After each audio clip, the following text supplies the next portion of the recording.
So just to we have stopped here where we have been talking about ballast damping and as one of the maintenance activities. So we talked there are some maintenance. We have talked about that some maintenance activities would needs to be discussed. For example, we talked about the maintenance activities that affect the rail, the maintenance activities that affect the ballast.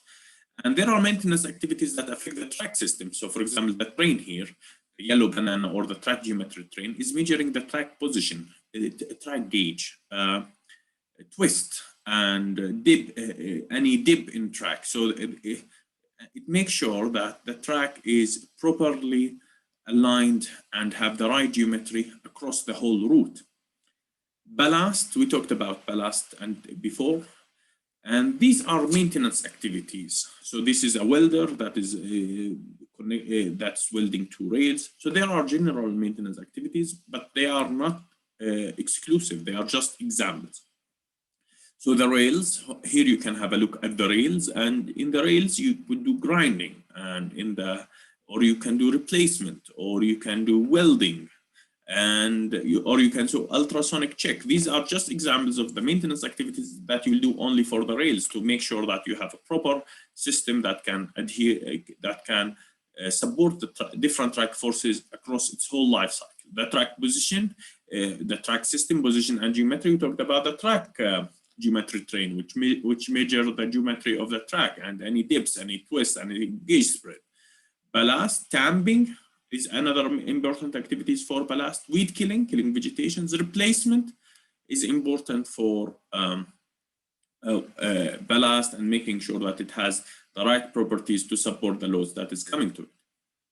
And finally, we end with this topic, which how we can understand railway infrastructure.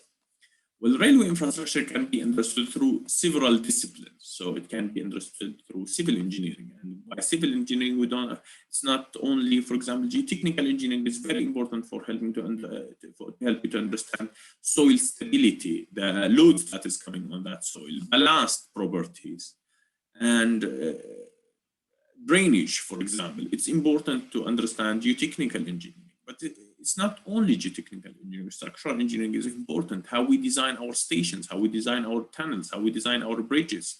It's also important for the railway infrastructure. Transportation and planning.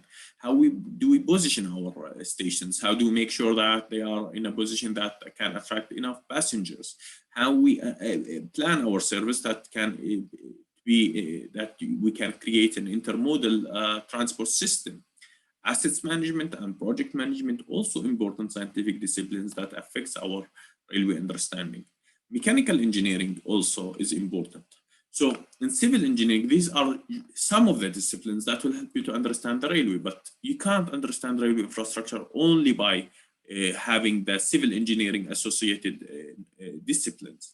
But also, for example, you have dynamic loads, and with that, maybe you need to have further understanding in live loads and vehicle dynamics or aerodynamics, wind load, for example, the wind load that is coming on bridges, the wind load that's coming on trains, the wind load that is coming on embankments. This aspect affect our understanding. Materials and metallurgy is another aspect that is another discipline that affect how we design our rails. How do we produce them? How we produce them to resist different defects. Systems engineering is also an important aspect, and by systems engineering, we say it's that discipline, that great discipline that affects how we think about our infrastructure, how we think about our infrastructure as a system, how our railway infrastructure system can be connected to other transportation systems, to buses or to ships or to roads, how these two systems interact with each other, or even how the railway systems interact with healthcare systems.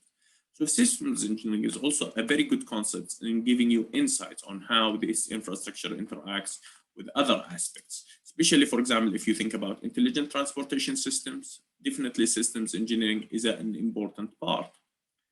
So that is being said, I think it's time that we have reached the end of this section. We'll discuss more about track systems in the coming section. Have a great evening, and we'll see you in the next lecture. Take care.